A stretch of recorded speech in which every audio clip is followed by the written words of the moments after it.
कर्जमुक्ती प्रक्रियेला वेग, पात्र शेतकऱ्यांचा तपशील संकलनाची जबाबदारी बँकांवर निश्चित।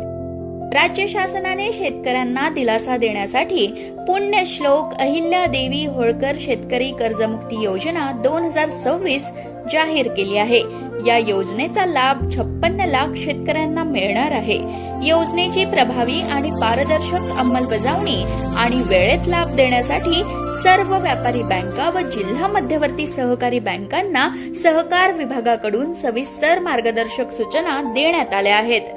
योजनेचा लाभ थेट आणि पारदर्शक पद्धतीने पात्र शेतकऱ्यांपर्यंत पोहोचवण्यासाठी बँकांकडून शेतकऱ्यांचा सविस्तर तपशील मागवण्यात येत आहे।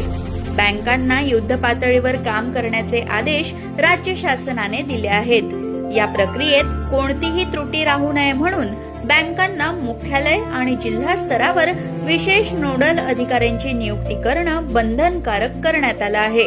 या सूचनांनुसार पात्र शेतकऱ्यांची माहिती अचूक स्वरूपात संकलित करून पोर्टलवर अपलोड करण्यासह प्रत्येक टप्प्यावर समन्वयाची जबाबदारी बँकांवर निश्चित करण्यात आली आहे। यासाठी प्रत्येक बँकेने मुख्यालय स्तरावर 2 नोडल अधिकाऱ्यांची नियुक्ती करणं बंधनकारक करण्यात आलं आहे।